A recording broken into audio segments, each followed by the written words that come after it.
Welcome back to the Everyday Finance Podcast, where we are working with the everyday person to maintain financial security and establish financial independence.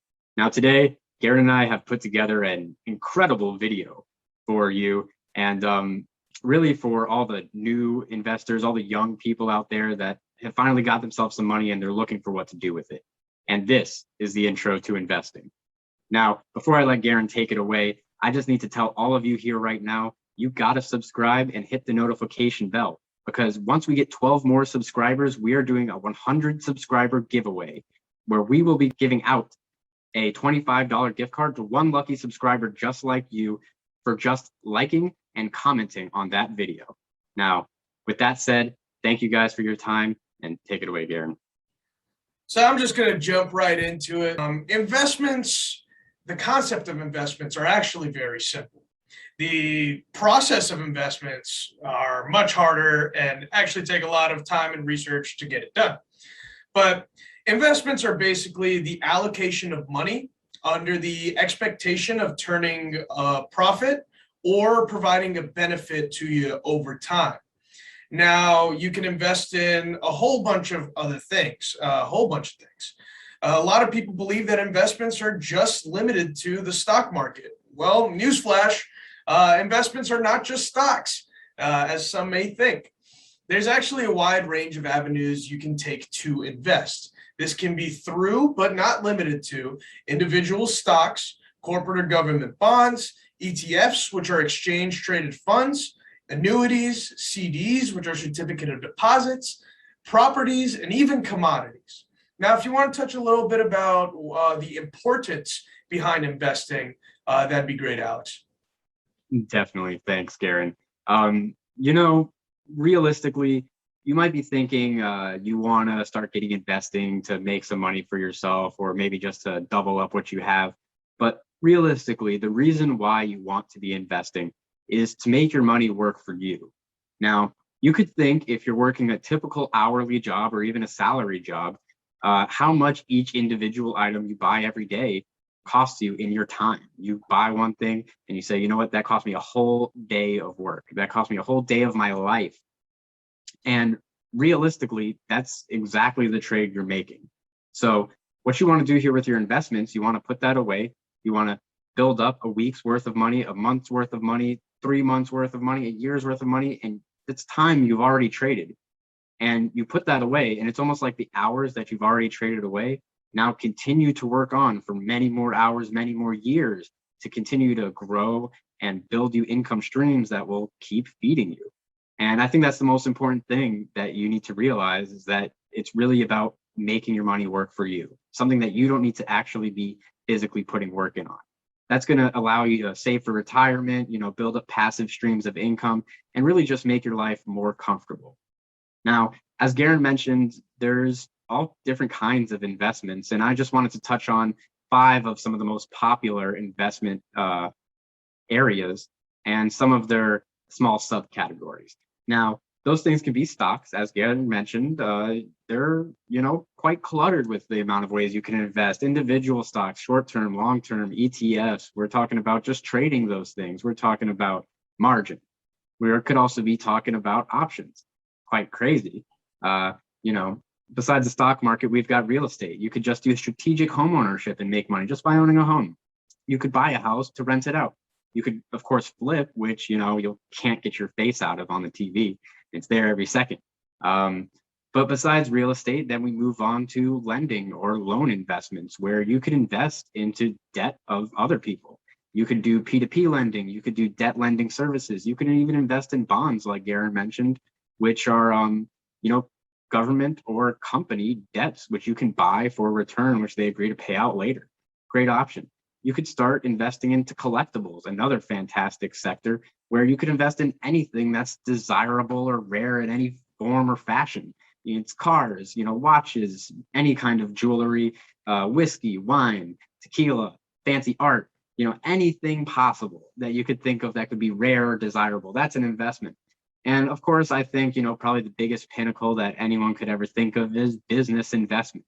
Now, there's way too many things to even mention, but it's just too many small subcategories. It's basically just you put your money into a business and you own that business to allow that to work for you and build a massive fortune.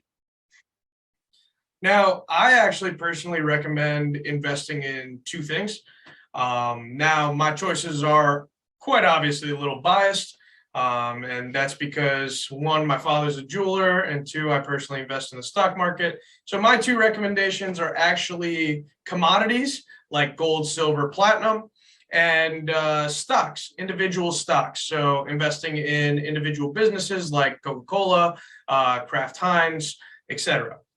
Of course, when you are in a proper financial state and have done your planning or due diligence, I also would recommend real estate, but we'll get onto that in a later video. If you are considering investing or want to start putting away money into an account for your future, then I would recommend using actually a few platforms. To make it easy, I'll actually start off with the one that actually takes the least amount of effort, and I'll end with the one that actually takes the most amount of effort. So the first one on our list is Acorn. Acorns practically takes no effort after signing up and automatically invest your change on all purchases that are linked to your card. So this basically means that, say you go out for a coffee, you end up spending $2.75. That extra 25 cents to round up the dollar would actually get taken out of the account, so you get charged $3. But that 25 cents would be put into Acorns, which would automatically invest your money. Now, the sign-up process is super easy and actually takes only about 5 minutes. Once you link your card and you sign up for automatic investments, you're good to go and you never have to worry about anything again. Now, the second on our list is actually the Schwab Mutual Fund.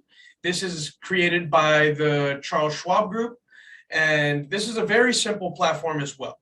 The best part about this platform is actually that a professional manages it for you. So because this is in place, you should be wary that there's a service charge that is tacked on to every single order you place. And that service charge is $25. So say you sell Kraft Heinz for $1 profit and you only have 10 shares, you made $10. Well, you're actually going on a negative in that position because there's a $25 service charge. So that is something to watch out for. Now, finally, my personal favorite platform is Webull. Now, this isn't for anybody light of heart. Webull actually takes a lot more effort. And to be honest with you, if you do not do the research or due diligence, this platform will harm you. This is solely because it leaves every decision up to you. It offers a whole bunch of different analytics, news articles, company updates, charts, margin, options, everything that you could possibly imagine, all for free from your fingertips on your mobile device. Now, the reason why I love this so much is actually for the same reason why I hate it so much. And that's because it leaves everything up to you. So if you're not doing that research, which you should always, then this could really harm you. Definitely, and as Garen mentioned, this is what I really wanted to touch on is, this is the intro, and we'll make more videos on each individual sector, but you can see just by what we've mentioned, the avenues in which you can invest are seemingly limitless. And the most important thing is to educate yourself and learn about what it is you want to invest in. Now, certain things like collectibles, it seems natural if you already know a bunch of things, but mainly not everyone knows everything about the stock market or real estate just, by growing up. So you want to go ahead and pick an area where you want to invest or an area you think you want to invest in, start learning about it, educate yourself about how the market works and what's changing, what's working, and just really the general idea of how people make money there and how the actual market exists. And you just want to make sure you're the most educated person possible, because the more educated you are, the better investment decisions you're going to make. Now, we're hoping to bring in a little more in-depth information in the future onto each different topic. That way you can raise your education level on each individual way that you can invest.